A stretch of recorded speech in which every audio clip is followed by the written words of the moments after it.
Olá, mais um Memória Manchete, dessa vez com uma pessoa que não trabalhou junto comigo, mas eu ouvi muito falar dele aqui do lado de fora. Márcio Tavolari. Tudo bem, Márcio? Como é que você está? Tudo ótimo, Santoro. Prazer enorme estar aqui com você justamente para relembrar a nossa querida e saudosa Manchete. Eu acho Manchete. que celeiro de grandes profissionais que hoje nós temos na televisão, inclusive. Exatamente, exatamente. Quem não morreu está bem na televisão ou aposentou, né? Tem Ah, isso com também, né? certeza, com certeza.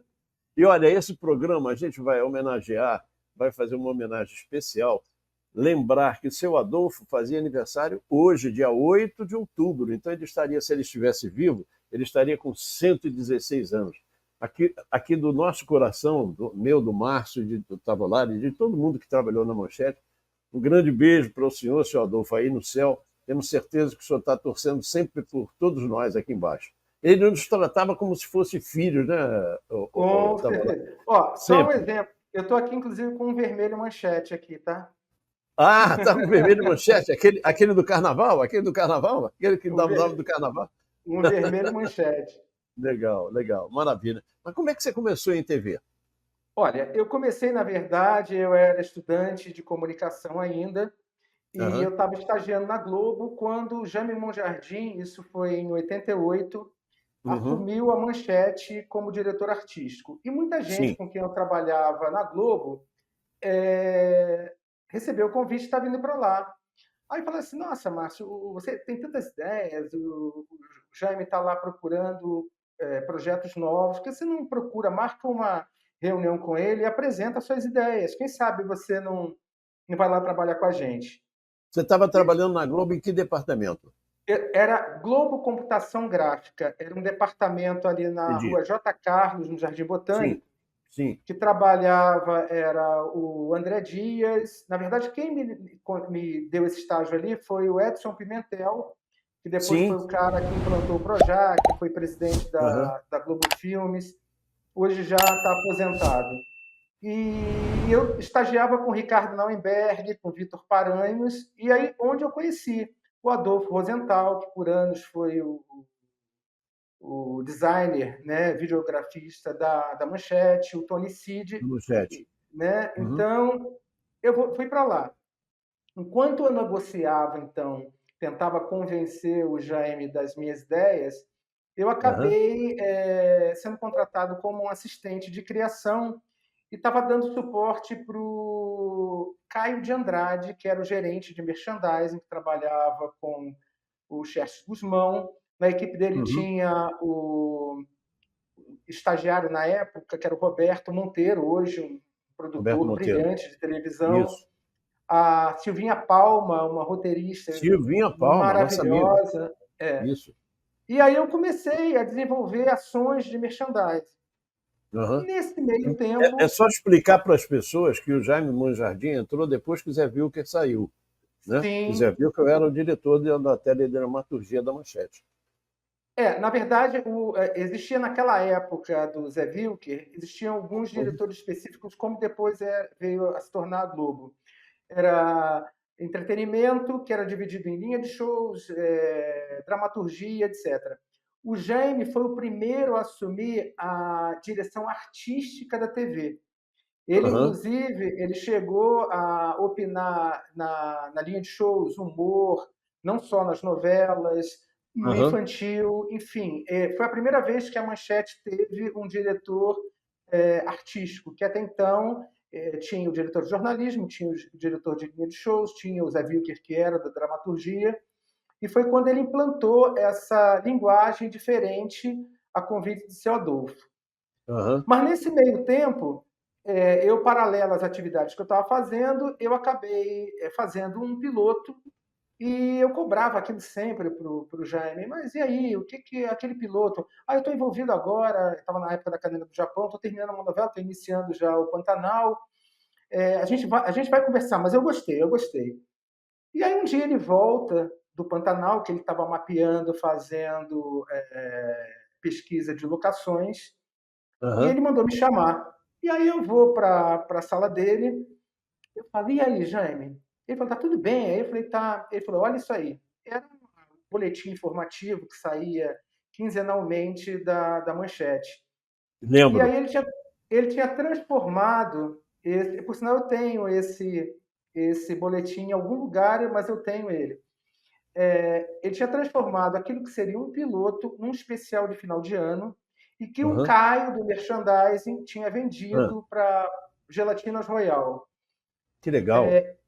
E aí o que acontece? Ele exibe, na ocasião, esse especial dá mais audiência do que o especial que a Angélica tinha feito, que tinha sido Uhum, escrito pelo Benedito Rui Barbosa. uhum. E a Manchete inscreve esse especial junto com a abertura do Pantanal no Festival de Nova York. E eu acabei sendo um dos finalistas no Festival de Nova York de 89, Que como um dos legal, 12 melhores programas do mundo para que criança legal, entre 8 e 12 anos. E que eu ganhei o legal. meu primeiro contrato robusto na Manchete. E como a gente até tinha falado em off, era um contrato que tinha tanto zero, porque era numa época de hiperinflação, então a gente não tinha mais controle. Cada mês ganhava não sei quantos zeros as cifras, né? E eu olhei aquilo, eu falei, nossa, mas é muito dinheiro. E aí eu fiquei trabalhando como um diretor criativo, Aham. como roteirista, como assistente de direção, diretor assistente, direção de arte. Eu cheguei a fazer direção de arte né, com a Isabela Urman, na ocasião era assistente de cenografia do Rodrigo Cid, a Patrícia Miranda. Hoje são pessoas que estão até, depois foram trabalhar na Globo, e a maioria está até aposentada já. Já, já. E nesse estágio, eu passei por várias áreas, né? Aham. Passei pela linha de shows, onde eu cheguei a escrever com o Vande D'Ariosto, eram 3 autores, o C&A Shop Show, que era um Uhum. produto, naquela época a Manchete já pensava em brand content, conteúdos de Isso, marca. A gente isso. gravava na frente da C&A de shoppings, e com Aham. bandas alternativas. Então, foi lançado Scovia Máfia, Claudio Zoli, eram pessoas que o Conexão Japeri, que depois se separou e era o Ed Mota, o vocalista, enfim, dos Aham. Quental. Era uma safra muito boa que depois veio integrar a MPB dos anos 80, o rock dos Isso, anos 80. E aí, nessa época, a gente gravou com o João Penca e seus 15 amestrados, que era o Big Abreu, isso. enfim, o Bob Galo e tal. E aí eu falei, nossa, tem um menino ali que é bom a beça, ele tem umas sacadas interessantes, que era o Big Abreu. Aí o Gêmeo falou assim, deixa eu ver quem é. E aí ele queria um programa, alguém para fazer par com a Carolina Ferraz, que tinha feito uma ponta no Pantanal, na primeira fase. Ele falou, quero experimentar essa menina num programa de final de semana. E aí foi feito o Estação Choque, que era um programa que a gente gravava numa estação de trem, o Museu do Trem, lá em Engenho de Dentro, um calor Entendi dentro. infernal, e era Infernal. o Big Abreu, e eram umas cabeças, e a gente lançava bandas novas. Tudo que era novo, a Aham. gente chegava para as gravadoras e falava assim, o que você tem de novo aí que tem cara que vai estourar? Ah, isso, e a gente fazia esse programa que era já uma linguagem alternativa naquela época. A Aham. Carolina, então, se sai super bem. É um programa que dura, na verdade, um ano mais ou menos, um ano e meio. E ela acaba, o Jaime falou assim, essa menina é boa. Eu quero fazer teste com ela, porque a gente vai reformular o programa de domingo com o Paulo Alceu. Eles tinham contratado o Paulo Alceu da Globo. Isso, E para fazer aí, o. o programa de domingo. E aí ela passa a apresentar com ela. Tanto que depois, quando mais à frente ela vai para a Globo, o contrato dela foi para o Fantástico, depois ela ir para as novelas. Uhum. Mas Exatamente. aí, diga. Não, não, eu estou dizendo exatamente isso. Ela fez com o Paulo Alceu o programa de domingo. Depois, quando ela sai da Manchete, ela vai para a Globo, mas para novelas mesmo. Ela foi para novelas mesmo. Não, ela Ela chegou a não foi. apresentar o Fantástico. A Ah, ela Carolina apresentou o Ferraz Fantástico? Ah, foi é? um ano e meio, foi apresentadora do Fantástico, no Não lugar da Valéria lembrava. Monteiro. Valéria Ah, Monteiro tá. sai e Quando a Mané Monteiro saiu. Entendi, eles queriam uma entendi. pessoa com o perfil da Valéria Monteiro, ela era uma morena tal, e Uhum. botaram a Carolina Ferraz. E nesse meio tempo, a Angélica ela estava crescendo, ela estava às vésperas dos 15 anos, e o Jaime falou assim: ela tem um quê? Que a gente precisa começar a fazer uma mutação dela do programa infantil e criar alguma coisa. Tinha. O Chacrinha tinha morrido e Aham. existia uma lacuna sábados à tarde. Aí o Jaime falou assim: o que a gente poderia fazer para o sábado à tarde? E eu estava na época nos Estados Unidos, daquelas lanchonetes temáticas, Hard Rock Café, enfim, Aham. todas elas, Hollywood Café, tudo era temática. Eu falei, por que a gente não faz um programa que se passa numa lanchonete temática? Ficou todo mundo olhando para minha cara, assim, né?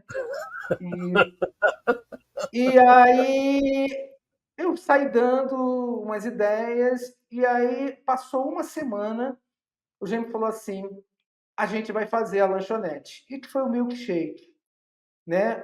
Eu não podia, Aham. na época, me envolver com o projeto, porque eu estava fazendo outras coisas na casa, e foi uma coisa que lançou, em definitivo, a Angélica, né? Foi quando Aham. lançou o Voo de Táxi, que tinha um táxi amarelo, um yellow Isso. taxi lá no cenário. E Isso. era uma coisa muito interessante que, na hora que eu falei para o Jaime falou assim: eu duvido que eles vão topar.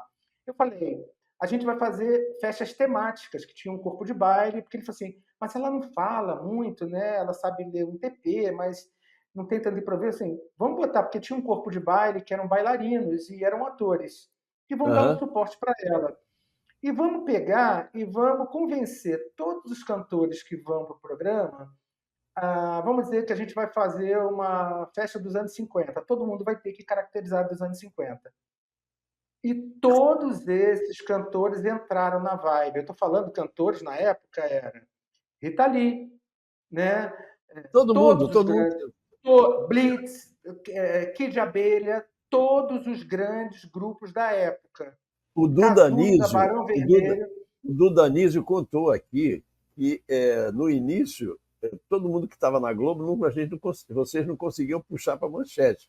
Mas aí ele Não começou a conseguia. ter, aí começou a ter alternativas, fazer alternativas, aí começou todo mundo ir ao milkshake, né? O milkshake virou o programa da época. Ele contou Porque isso não aqui, foi muito tinha. legal. A É, Globo tinha acabado com o Globo de Ouro, o Chacrinha isso, tinha morrido, então isso. ficou uma lacuna de Uma musicais. lacuna tamanho de um bonde. Exatamente, E aí exatamente. você tinha os programas do SBT e você não tinha Isso. absolutamente mais. Você tinha o Bolinha na Bandeirantes, mas o Clube do Bolinha. Bolinha Clube do era Bolinha muito na trash, Bandeirante. as- Era trash pra caramba. os Era. mais expressivos não queriam ir lá, enfim. Isso, Então, isso. ou ia no Viva a Noite do Gugu, Do, ou ia para o uhum, Milkshake, que eram os isso. programas que tinham, né? E isso foi Naquela uma época. fase muito interessante. E aí, nessa época, O Zambelli também contou aqui essas histórias todas. Ele contou a história do Jorge Ben, que o tema daquele dia era cemitério. Ele não entrava no cemitério de maneira nenhuma. nossa, é verdade. Nossa, era verdade. O Zambelli chegou a fazer coisa, porque quem assumiu a direção foi o Dagomir Marquese. Aham, E o Zambelli estava meio que de assistente dele, mas depois o Zambelli assume o Clube da Criança, isso, porque o Mário Meirelles acaba indo para a Globo para acompanhar isso. a Xuxa. E Xuxa. É, aí o Zambelli ficou fazendo o Clube da Criança, que logo depois acaba também, e ela fica mais com o Milkshake, e em seguida ela acaba partindo para o SBT.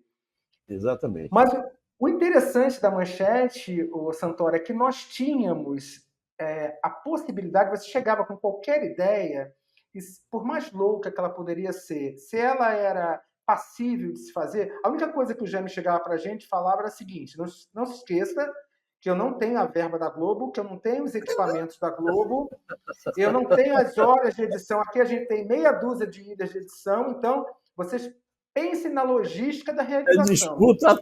disputa a tapa pela ilha de edição. Teve isso. Porque assim, aí nesse meio tempo, bom, Manchete, o Jaime acaba fazendo a Ana Raiz é Trovão, que não vai bem, ele acaba se desligando da Globo. Nesse meio Da tempo, o manchete, da Collor manchete. assume. Ele se É desligou verdade. da manchete. Ele se Desculpa, desligou ele da manchete. se desligou da Manchete. E aí, seu Adolfo, o Collor, quando assume, não tem uma flexibilidade para as dívidas, junto com o Banco do Brasil, com a Caixa, e existiam muitos investimentos, para uma TV que investiu pesado em equipamentos de ponta, Isso, e ela estava endividada. E aí ele faz, então, aquela articulação junto com o grupo IBF, isso. toma, né, arbitrariamente a emissora do seu Adolfo, e aí um dia a gente chega na Manchete e tinha toda uma equipe já instaurada do grupo IBF lá, um monte de coisa sendo embalada, as pessoas tomando posse das salas, alguma coisa meio surreal. E aí chegam para a gente e falam assim: vocês, a cabeça de rede vai ser transferida para São Paulo. A gente São vai Paulo. dinamizar o bairro do Limão, já tem uma equipe lá trabalhando, vocês, para receberem, vocês precisam ir para lá. Aham. E aí, e aí eu recebo uma ligação do Marcos Vinícius César, que um colega da Manchete, que infelizmente depois foi trabalhar na Globosat, faleceu recentemente. Ele me Isso. liga, ele fala assim: Márcio, a Elaine, que era uma funcionária da TV Manchete, está com as nossas passagens. A gente vai para São Paulo hoje. Você me encontra no Santos Dumont, mas você tem que passar antes lá. Na hora que eu chego lá, foi no dia que teve uma manifestação enorme do sindicato na porta. Eles tiram a Manchete do ar, colocam um slide na tela, né? Estamos fora do ar por falta de pagamento. E Lembro. eu entro no meio daquela confusão para tentar pegar as As passagens. Na hora que passagens. eu tento passar para aquela confusão, para onde você vai? Não, eu vou ali. Você vai ali para onde? E me tiraram do sério. Eu falei assim: eu vou pegar minha passagem que eu vou para São Paulo. Ah, não vai não. Eu falei: vou. Na hora que eu tento passar assim, porque eram umas divisórias todas de vidro, eu tento me imprensar na divisória para passar. Eu sei que eu saio caindo, porque eu tomo um tabefe na orelha e eu saio caindo, eu corro e eles acabam indo lá, porque eles estavam entrando nas ilhas de edição, no Que Master, loucura. enfim. Então, e aí eu consigo pegar as passagens, me encontro com o Marquinhos e consigo ir para São Paulo, onde eu fico um certo tempo, lá morando no Hotel Excelsior, uma saga aqui em São Paulo, onde nada acontecia. E aí a gente acaba, o seu Adolfo, com aquela questão do impeachment, ele consegue reaver a Manchete. Voltamos todo mundo aqui Todo mundo. Para o Rio de pro Rio, a Janeiro. gente, a gente foi para o Rio de Janeiro. E aí, quando chega lá, o seu Adolfo, ele teve uma reunião com a gente e era assim, ele chorava, porque ele falava assim: destruíram a minha emissora. E ele mostrava fotos do complexo de Água Grande Aham. e eles tinham pego os figurinos, as coisas todas estavam no acervo lá, desde a Marquesa de Santos, Dona Beija. Eles empilharam no pátio, ao tempo, tudo se perdendo, os Meu Deus. acervos, fitas, tudo perdido, os equipamentos todos sucateados. Ele falou assim: olha, a gente precisa botar essa emissora em pé, mas só com vocês que estão aqui. Eu não tenho como contratar ninguém, eu não tenho como comprar mais equipamentos, a gente tem que ter saídas criativas, foi o que ele falou. E ele apresentou para a gente o Fernando Barbosa Lima, que tinha uma produtora na época com o Dávila, e ele falou Aham. assim: ele está vindo aqui salvar a gente, inclusive ele está ganhando praticamente nada para nos ajudar. E aí o Fernando assume o geral da TV e credencia o Marquinhos Schertmann como diretor de dramaturgia. E Sim. ele fala: e nós vamos mostrar a verdade para esse país, por que essa pessoa recebeu o impeachment. E aí ele encomenda para a gente, estávamos ali uma equipe de autores que era José Lozeiro, eu, Eloy Santos, Regina Braga e Wilson Rocha. Éramos só os autores, éramos só, nessa época, somente nós. E ele fala: vocês precisam trazer para mim uma sinopse, a história do Marajá. O Zé Lozeiro falou assim: eu vou trabalhar esse argumento, eu trago e a gente vai adicionando ideias para que a gente possa colocar isso no ar o mais rápido possível. Nesse meio tempo, quando a sinopse estava praticamente pronta, que estava começando a escrever os capítulos, o Fernando Barbosa Lima fala assim: olha, eu preciso, não pode ficar com um produto só, eu preciso estrear alguma coisa antes do Marajá, que seja mais rápido, uma sitcom. Aí separou da equipe eu e Regina Braga e falou: vocês vão fazer, eu vou te dar o mote. Vocês vão pegar as notícias que vão ser notícias do dia, vão trabalhar com o Mauro Costa, que era o diretor de jornalismo. Ele vai Isso. alimentar vocês. Vocês vão Aham. receber de madrugada a Folha, o Estadão, o Globo e o Jornal do Brasil em casa. E vocês vão transformar isso numa sitcom de meia hora, fazendo escalada a Márcia Peltier, que era a âncora do Jornal da Manchete. Isso. Vocês vão fazer a sitcom, que era a Família Brasil, e aí, no último bloco, a Márcia vai aparecer numa metalinguagem, no monitor de TV da última cena da sitcom, e passando as notícias da noite, que vocês acabaram de abordar algumas na situação cômica do cotidiano dessa família, e dali ela entra com o jornal e depois vem a novela. E assim, foi a coisa mais insana que eu já fiz na minha vida.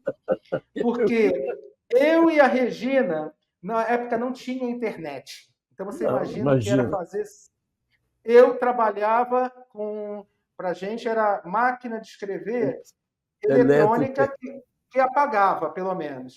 Só que eu morava na época em Jacarepaguá e Regina Braga no alto da Gávea. Chovia, faltava luz.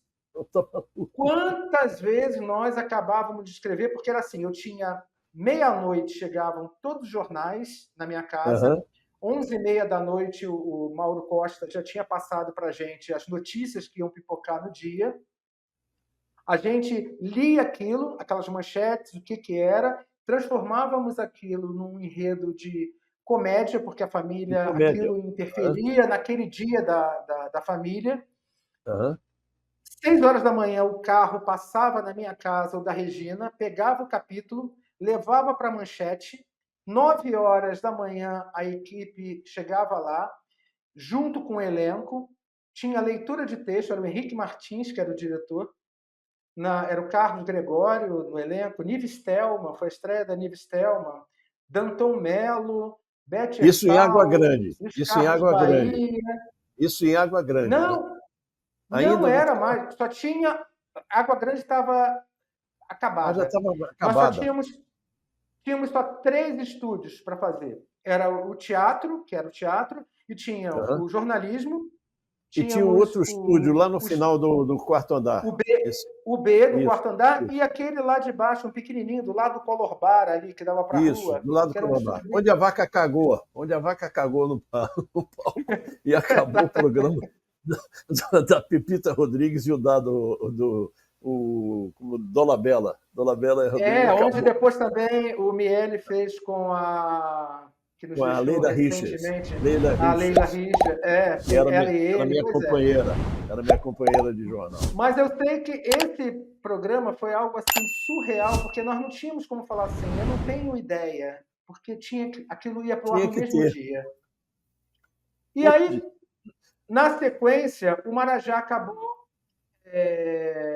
ficando pronto, os primeiros capítulos, a mídia ficou toda em cima, e aí então tem o coquetel de imprensa para poder lançar, na cobertura do edifício do Russell, a imprensa em peso querendo, porque a mídia, a especulação, a Globo com medo do que iria acontecer. Ia contar tudo. Ia contar tudo. E detalhe, o Rony que fazia as chamadas, ele falou no programa anterior, ele falou, Santoro ia contar tudo, ia contar sobre droga, ia contar sobre magia negra, Casa da Dino, tudo. Ele chegou a fazer chamada, a chamada foi para o ar. Que eram geniais. Porque o Zé Lozeiro passou a escrever a novela junto com Alexandre Lídia, que era uma pessoa de teatro, que tinha uma acidez, um humor ácido interessante, e a novela era totalmente gravada no prédio do Russell. Era no escritório do seu Adolfo, no escritório do Juscelino Kubitschek, que tinha virado um museu. Isso. Então, Brasília era feita ali, para você ter uma ideia. Que era, inclusive, um prédio que foi idealizado e projetado pelo Oscar Niemeyer. Isso. E aí, no dia, estava lá nos ajustes finais da edição, e na hora que a gente está lá, o Marquinhos Schertman esticando meia hora o jornal da Manchete para a novela chegar, a audiência crescendo, E aí o Marquinhos falou assim: vai lá embaixo, ver se está tudo ok. E assim que tiver o master calçado, vocês vêm aqui e me avisa que eu já vou avisar aqui que vai entrar no ar, porque aí o jornal vai avisar em real time que vai ser colado sem break, sem intervalo.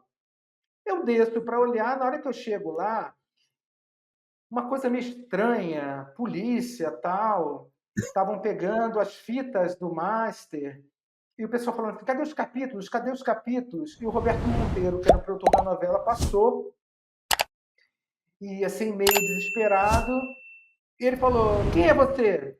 Eu falei: "Ué, eu sou funcionário da casa. Leva a gente para isso". Ele falou assim: "Eu não sei quem você é, eu não vou Não mostrar leva nada. nada para você".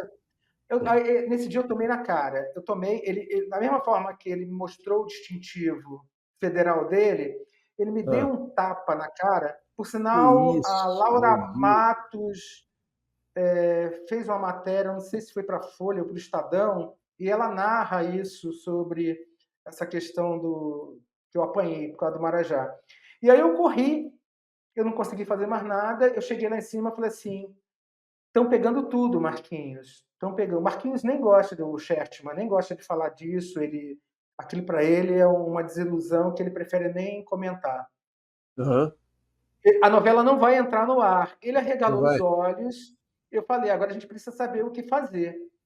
Eu levei a conhecimento do Fernando Barbosa Lima, o Mauro Costa, enfim. Aí veio a Jaqueline Capeller, a filha, que era sobrinha de seu Adolfo, que era o jurídico da emissora. E naquele meio tempo a polícia sobe, chega lá na festa e fala: acabou a festa.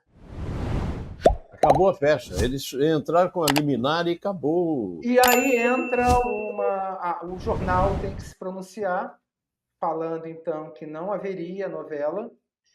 E aí a gente corre contra o tempo, que é quando a equipe que fazia o Marajá, então, a gente até tenta, durante quase um mês e meio, tentar salvar, mas enfim, já tinha se perdido as fitas, perdido os roteiros, estavam escritos, não tinha banco de dados, na época não era feito por Levaram tudo, computador, né? Levaram levaram tudo. tudo, tudo. E aí é feito Guerra Sem Fim, né? Porque foi na época que aconteceu o assassinato dos meninos da Candelária, Aham. e na época estava a disputa já da polícia corrompida, né? A origem das milícias estava começando a ser fomentada naquela época, então a gente sabia quem era o bandido de farda ou o bandido do tráfico, né? Aham. E a novela mostrava exatamente naquela época, olha só como a manchete era, Inovadora, né? Ela era lançadora de coisas, né? ela Muito. era antecipava.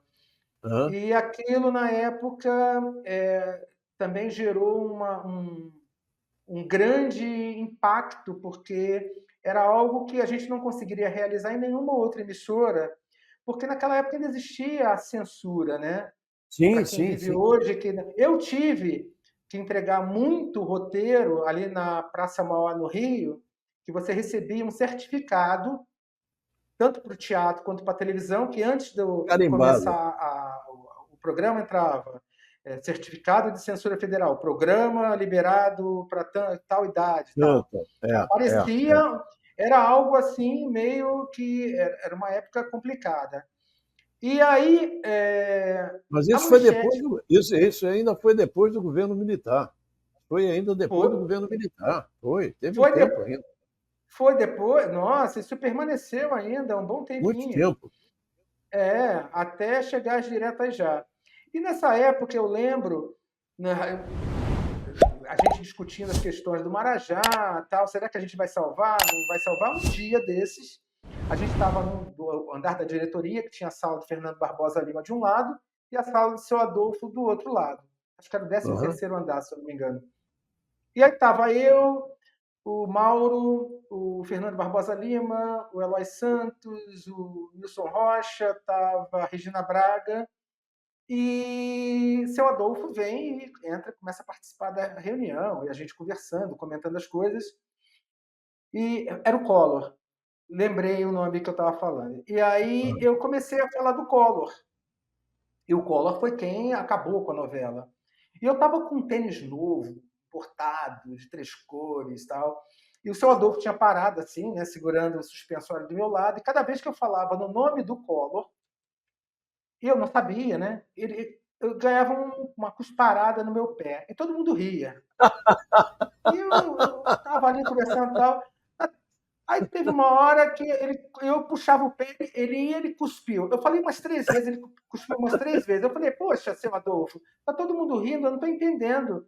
Por que o senhor está cuspindo no meu pé? Se você continuar falando o nome desse filho da mãe, eu vou continuar cuspindo. Aí todo mundo falou assim, é a Não, tradição ele não dele. falou filho da mãe. Ele não falou filho da mãe, ele falou filho da puta. Não. E aí ele falou Toda assim, vez que se você falar o você nome falar... desse Aí todo filho mundo da falou assim, puta, eu vou cuspir.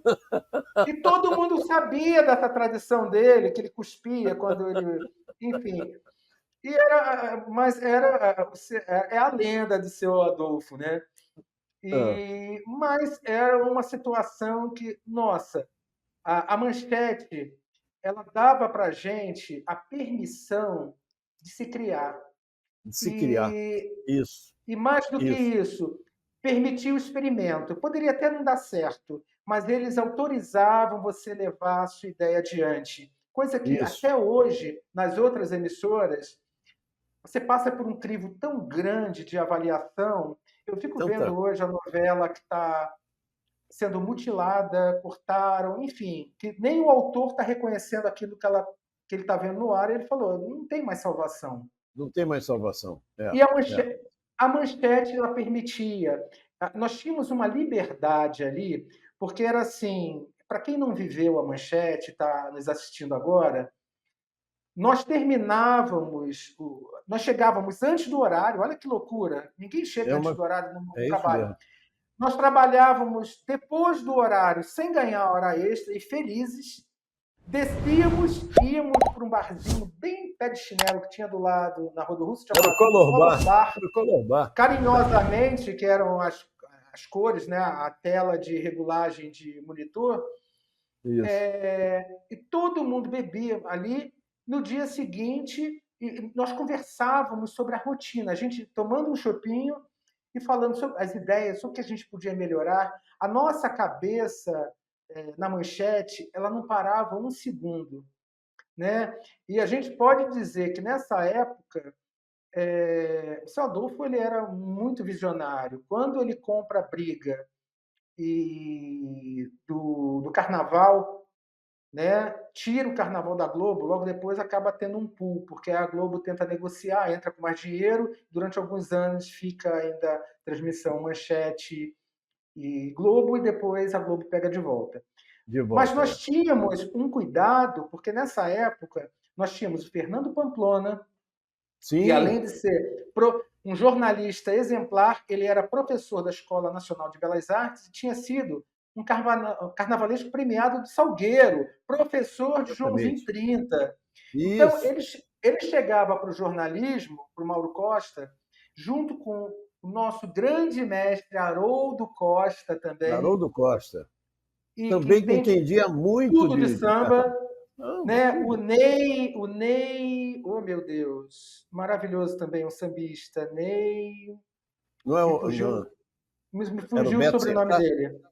Não, era Não, o era o Ney. Ney, me fugiu o nome dele. Também não me lembrei E agora. trabalhávamos junto, era uma equipe que escrevia, passava, e em todas as escolas pegava os enredos, De enredo. dissecava a história da escola, o que queria. Nós tínhamos uma Bíblia desse tamanho na mão dos comentaristas no Carnaval, e não eram Aham, qualquer comentaristas, era o claro, Pamplona, Maria claro. Augusta, também Maria carnavalesca, Augusta. Haroldo Costa, né? E alguns convidados que vinham. Tinha uma E morena também, como era o nome dela? Uma negra, uma preta, como é que era o nome dela? Meu Deus do céu. Esqueci também, que sabia tudo. Ela que inclusive começava com a comunidade, ela começou com o negócio da comunidade, não é mais da favela, é da sim, eu comunidade. também não vou Ela lembrar também, o nome dela, não lembrei. maravilhosa, por sinal. Isso, isso. E aí a gente fazia uma transmissão que era, não é isso que mostra hoje, começa no final, mostra no meio, que Não, ninguém que está em casa não, entende o não. que é. Primeiro É, que o Pamplona apresentava a história, Isso, Nós íamos mostrando ala a ala, ele falava, isso aqui é uma ópera, vocês têm que dissecar a ópera até o final de uma maneira isso, cronológica para que o público isso. entenda. Acho E que é fomos Albino Pinheiro, acho que Albino Pinheiro o também participou. Albino Pinheiro, com certeza, o Albino Pinheiro Meu estava amigo lá Albino também, Pinheiro. que entendia tudo, né? Sargentelli, É isso. era, Não, eu sempre falo, eu falei no meu livro, sempre falo nisso, que a Manchete mostrava o início, o meio e o fim. Ela mostrava a coisa toda, porque como fui a voz que inaugurou o Sambódromo, eu acompanhava isso muito de perto, porque eu fiquei quase 10 anos como voz de Sambódromo. Eu que anunciava as escolas para elas as entrarem escolas. lá no Sambódromo, né? E aí, pô, sabe, a gente via na transmissão da Manchete que era uma coisa diferente. O Paulo Stein que transmitia, sabe, Paulo tinha Stein. Paulo Stein, pô, tinha uma empatia boa com aquele desenvolvimento do carnaval. E esse time de comentaristas, pô, era um espetáculo. A Não, Manchete sempre foi inovadora. Isso eu olha, vou levar na minha vida toda dizendo isso. A Manchete eu, inovou em muitas coisas, e eu lembro principalmente dando liberdade para as pessoas criarem. totalmente. E no carnaval, o seu Adolfo foi o primeiro a unir as afiliadas. Ele falava: não quero mostrar só o Rio, eu quero mostrar o Não, que acontece. Foi o primeiro a mostrar o Carnaval da Bahia, o Carnaval de Recife. isso, Nós mostrávamos todos os bailes de carnaval, que era com Otávio Mesquita, isso, Rogéria, isso, Patrício Bisso, isso. todos os desfiles de fantasia do Sírio-Libanês, Hotel Glória, Tamoio, Monte Isso. Líbano, Eu, né? eu, eu fiz vários desfiles de fantasia, meu Deus do céu, no Municipal, no Hotel Glória, no Monte Líbano, eu fiz vários desfiles de fantasia mesmo, né? Na passarela, Então, fulano de tal, tal. não, a Manchete, nesse ponto, o seu Adolfo, às vezes, ele entrava, inclusive a Cananga do Japão foi uma novela que contava um pouco a chegada dele Dele. no Rio de Janeiro, que era um argumento do Carlos Heitor Coni, Uhum. né? E que o Wilson Aguiar Filho transforma magistralmente em uma novela primorosa, direção da Tezuki Yamazaki. E o seu Adolfo, ele sempre teve uns insights.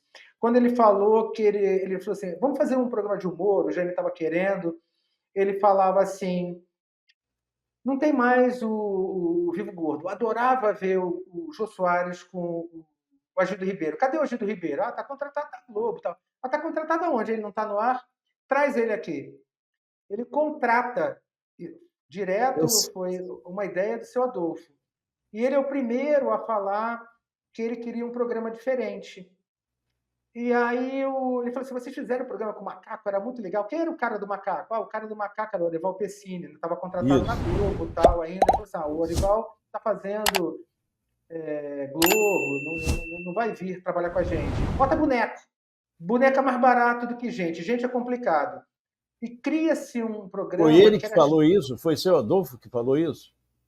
falou isso, deu a ideia. Que E aí espetáculo. a equipe da Manchete sai à caça de quem poderia fazer aquilo. Quando eles contratam o Jepe e o Maia, que eram bonequeiros de São Paulo, né? E que faz um Botava de programa boneco. sensacional. Sensacional. Cabaré do Que, Barato era um espetáculo. porque Ajuda era meu assim, amigo. ele falou, eu não vou conseguir, para fazer uma sátira, ele queria na verdade foi o que o seu Adolfo queria, ele queria uma charge, porque ele vinha do gráfico, né? Sim, Manchete sim. tinha charge, as charges da Manchete, e ele queria que o programa de humor do Ardil tivesse essa cara de charge televisiva. E aí Isso. ele falou, eu quero uns bonecos de político com cara de charge. Eu quero que eles tenham. E os bonecos eram todos grotescos. Eu lembro a cara do, do, do Maluf, Sarney, do Maluf. Sarney, do Brizola, pô. Era genial, genial, genial. Muito E bom, assim, muito bom. e era uma saída, né? E a chamada, a abertura era genial. O que a gente faz por debaixo dos panos, Isso, né? Que isso.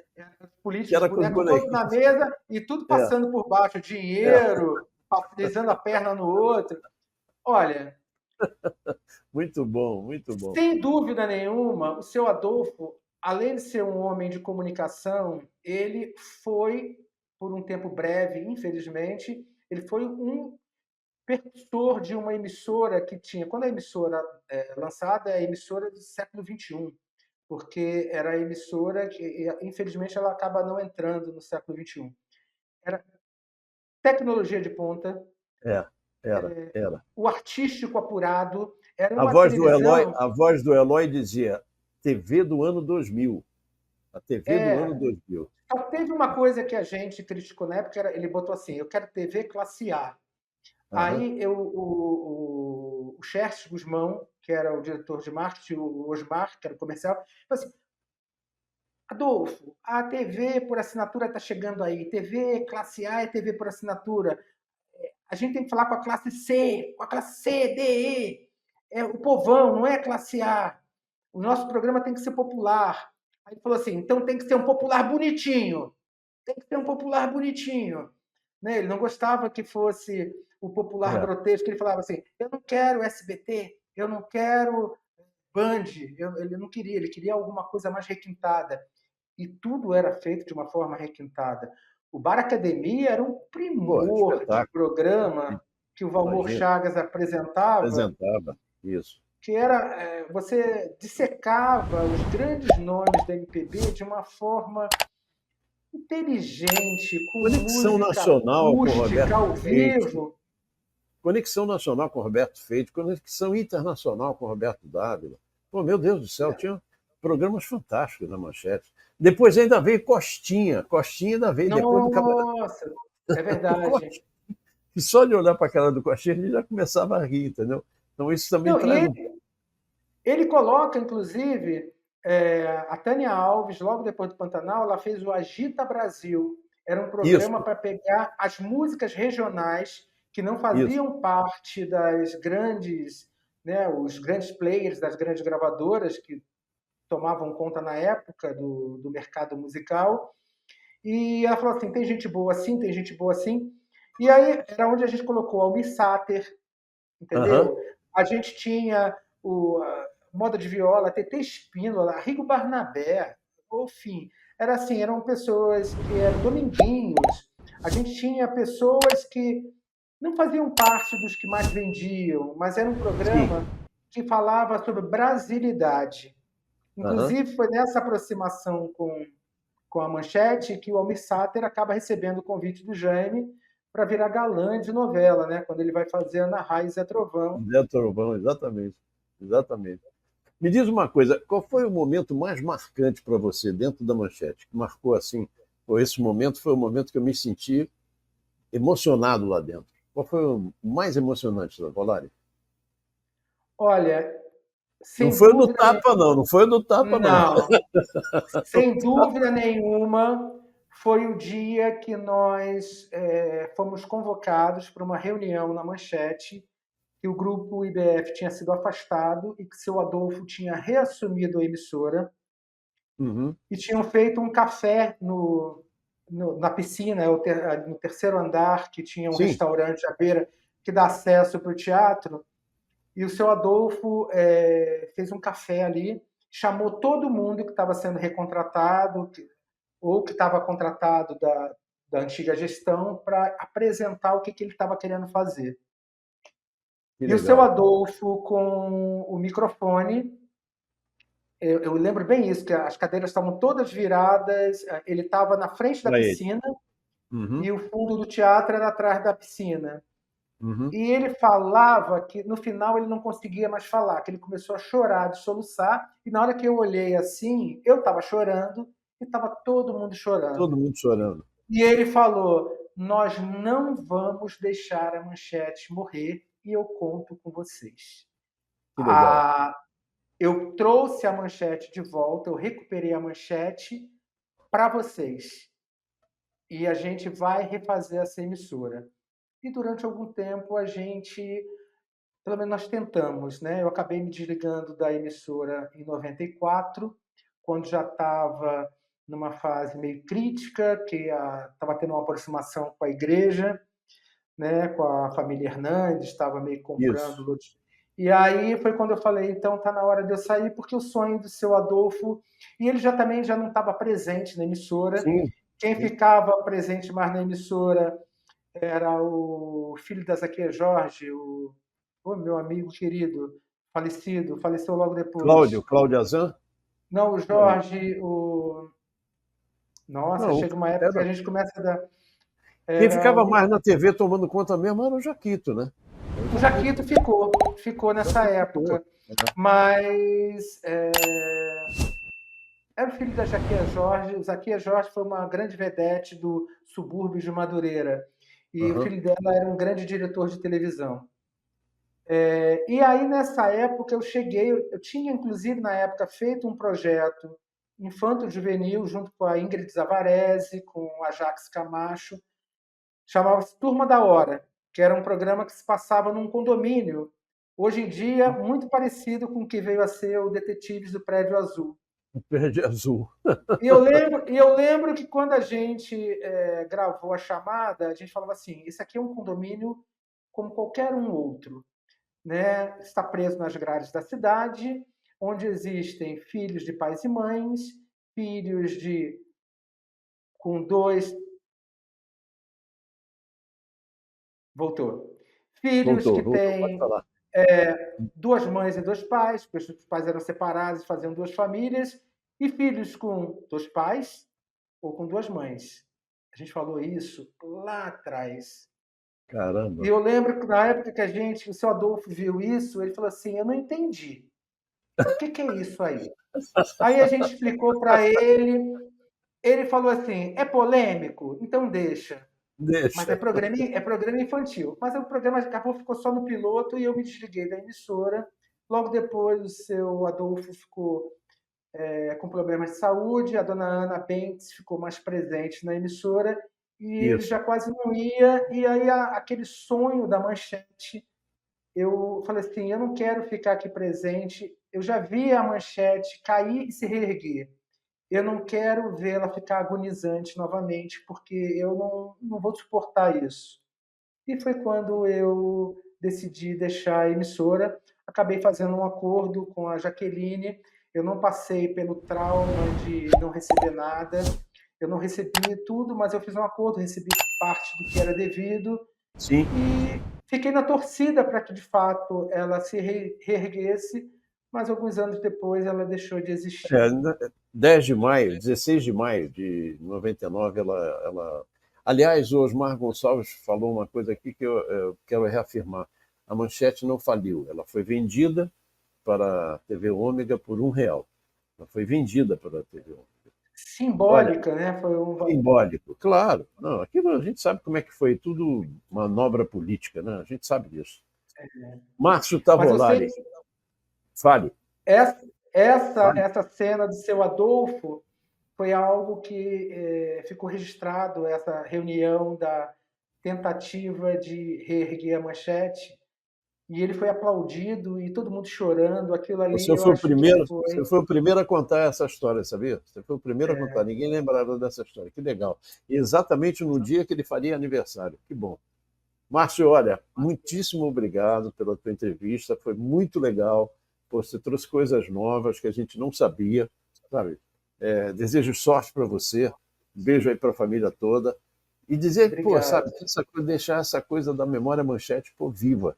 Então, programa terça-feira, vou mandar o link, manda para os seus amigos, para todo mundo ir lá, curtir, Perfeito. compartilhar, se E inscrever. olha, sucesso, porque é uma iniciativa que, para nós que vivemos a manchete e para aqueles que viveram do outro lado da telinha, que eram adoradores dessa emissora, que ela foi pioneira indiscutivelmente, é um trabalho primoroso de resgate que você estava fazendo, entendeu? Não só da memória daquela empresa, mas da memória afetiva que ficou em todos Isso, nós que todos nós. trabalhamos lá e para aqueles que eram os espectadores daquela geração manchete, que foi uma Legal. geração manchete, né? Exatamente. E até quem não existia na manchete gosta da manchete. Então a gente deixar isso aí para todo mundo ver como é que era a manchete. Márcio, muito obrigado, um beijão. Obrigado Obrigado a pela você, entrevista. enorme. Eu vou terminar como eu termino sempre, né? Como eu terminava o Jornal da Manchete. Fique com a gente. Um abraço. Tchau, tchau. Um abraço grande, obrigado.